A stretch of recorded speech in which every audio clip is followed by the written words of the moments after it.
اندھی خواہش۔ خواہش وہ شعلہ ہے جو انسان کے دل میں جلتا ہے، کبھی امید بن کر راستہ دکھاتا ہے اور کبھی حرص بن کر انسان کو اندھیروں میں دھکیل دیتا ہے۔ یہ کہانی اسی خواہش کی ہے جس نے ایک عام سے نوجوان کی پوری زندگی بدل دی۔ نعیم ایک چھوٹے سے گاؤں کا رہنے والا تھا۔ اس کا باپ ایک مزدور، ماں ایک سادہ دل اور دعا گو عورت تھی۔ گھر میں غربت تھی مگر سکون بھی تھا۔ چولہا کم جلتا مگر دل روشن رہتے۔ نعیم بچپن ہی سے محلے کے امیروں کو حسد سے دیکھا کرتا۔ ان کے بڑے گھروں، چمکتی گاڑیوں اور قیمتی کپڑوں کو دیکھ کر سوچتا کہ آخر کیوں کچھ لوگ اتنے خوش نصیب ہیں اور ہم اتنے کم نصیب۔ اس کے والد ہمیشہ کہا کرتے، بیٹا، نصیب اللہ کے ہاتھ میں ہے، مگر حلال رزق ہی وہ نعمت ہے جو سکون کے ساتھ آتی ہے۔ مگر یہ نصیحت اس کے دل میں کبھی نہ اتری۔ جیسے جیسے وہ بڑا ہوا، اس کی خواہشیں بڑھتی گئیں۔ وہ دولت کا دیوانہ بننے لگا۔ پڑھائی میں دل نہ لگتا، کام سے نفرت کرتا، مگر امیر بننے کے خواب دن رات آنکھوں میں سجے رہتے۔ جوانی آئی تو اس نے شہر کا رخ کیا، یہ سوچ کر کہ وہ وہاں قسمت آزمائے گا۔ شہر پہنچ کر اس نے مزدوری کی، چھوٹی نوکریاں کیں، مگر جلد ہی اسے احساس ہوا کہ محنت سے امیری حاصل کرنا بہت سست عمل ہے۔ پھر اس کی ملاقات زاہد نامی ایک چالاک شخص سے ہوئی جو ظاہری طور پر کامیاب تاجر لگتا تھا، مگر اندر سے وہ دھوکے اور حرام کا سوداگر تھا۔ زاہد نے نعیم کو اپنی کمپنی میں شامل کیا اور کہا، زندگی میں دو طرح کے لوگ ہوتے ہیں، ایک وہ جو حالات کا انتظار کرتے ہیں اور دوسرے وہ جو حالات بدل دیتے ہیں۔ تم دوسرا بنو، چاہے اس کے لیے کوئی اصول کیوں نہ توڑنا پڑے۔ یہ جملہ نعیم کے دل میں پتھر کی لکیر بن گیا۔ اس نے سچ اور جھوٹ کی لکیر مٹا دی اور زاہد کے ساتھ مل کر جعلی کاروبار شروع کر دیا۔ پیسہ آنے لگا، گاڑیاں، فلیٹ، عزت، سب کچھ جیسے خواب کی طرح حاصل ہونے لگا۔ وہ راتوں رات امیر ہو گیا اور اسی تیزی سے اس کے دل سے خوف خدا نکل گیا۔ اب وہ وہی نعیم نہیں رہا تھا جو ماں کے قدموں میں بیٹھ کر سکون محسوس کرتا تھا۔ اب وہ غرور سے چلتا، دوسروں کو نیچا دکھاتا اور ہر چیز کو دولت سے تولتا۔ اس کے باپ نے ایک دن اس کے محل نما گھر میں آ کر کہا، بیٹا، رزق اگر حرام کا ہو تو دولت نعمت نہیں زحمت بن جاتی ہے۔ مگر نعیم نے ہنستے ہوئے کہا، ابا، یہ پرانی باتیں چھوڑ دے، اب زمانہ بدل گیا ہے۔ آج ایمان نہیں، دولت انسان کی پہچان ہے۔ باپ نے آہ بھری اور چلا گیا، مگر دل میں درد کا پہاڑ چھوڑ گیا۔ ماں دن رات اس کے لیے دعا کرتی رہی کہ اللہ اسے ہدایت دے، مگر اندھی خواہش کا اندھیرا اس کی آنکھوں پر ایسا چھا گیا تھا کہ روشنی دکھائی ہی نہیں دیتی تھی۔ اس دوران زاہد اور اس کے ساتھی بڑے منصوبوں میں لگ گئے۔ نعیم نے بھی دولت کے نشے میں آ کر کئی معصوموں کو دھوکے میں ڈال کر پیسہ کمایا۔ اس کے کاروبار کے نیچے کئی لوگوں کے خواب دفن ہو گئے۔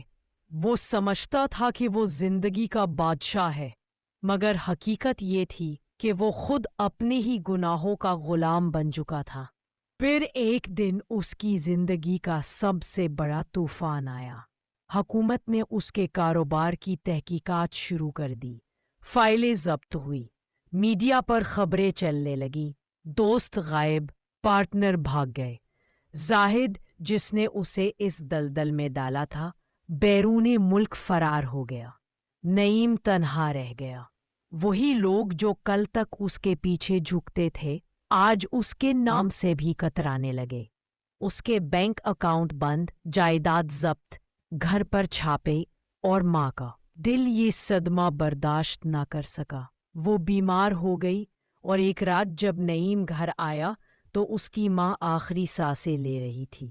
اس نے کانپتے ہوئے ہاتھ سے بیٹے کا چہرہ چھوا اور آہستہ کہا، بیٹا، میں نے ہمیشہ اللہ سے تیری کامیابی مانگی، مگر اگر کامیابی زمین بیچ کر ملتی ہے تو وہ ناکامی سے بھی بدتر ہوتی ہے۔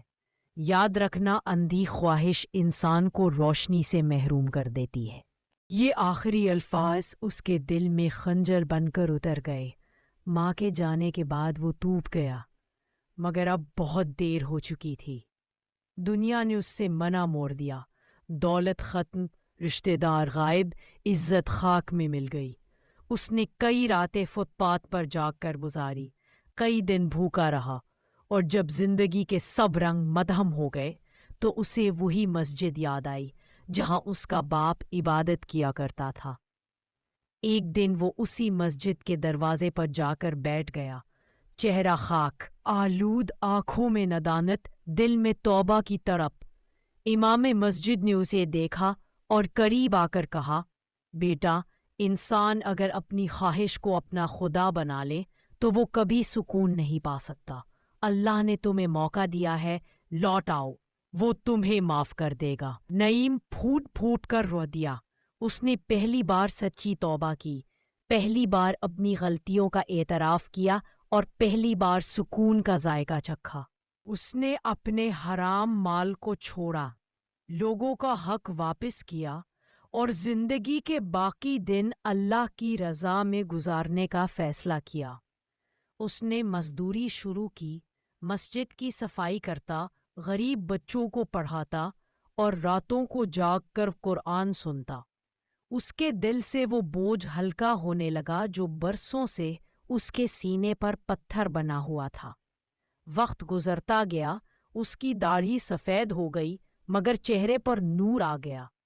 اب لوگ اس کے پاس آتے، اپنے دکھ سناتے، اور وہ کہتا، بیٹا، زندگی کی سب سے بڑی اندھی خواہش وہ ہے جو ہمیں اللہ سے دور کر دے۔ ایک دن ایک نوجوان اس سے ملا، وہی پرانی خواہش لیے کہ جلدی امیر بن جاؤں۔ اس نے کہا، بابا جی، مجھے بتائیں کہ میں جلدی کامیاب کیسے ہو سکتا ہوں۔ نعیم نے مسکرا کر کہا، اگر تم جلدی امیر بننا چاہتے ہو تو یاد رکھنا، جتنا تیز دوڑو گے اتنا جلدی گر جاؤ گے۔ کامیابی صبر سے آتی ہے، حلال سے آتی ہے، اور سب سے بڑھ کر ایمان سے آتی ہے۔ نوجوان نے پوچھا، کیا آپ نے کبھی غلطی نہیں کی؟ اس کے چہرے پر اداسی چھا گئی۔ اس نے کہا، میں نے اپنی زندگی اندھی خواہش کے پیچھے گنوا دی۔ میں نے ماں کی دعائیں کھو دیں، باپ کی نصیحتیں ٹھکرا دیں، مگر جب میں نے اللہ کو پکارا، اس نے مجھے معاف کر دیا۔ اب میرے پاس کچھ نہیں، مگر میرے دل میں سکون ہے، اور یہی سب سے بڑی دولت ہے۔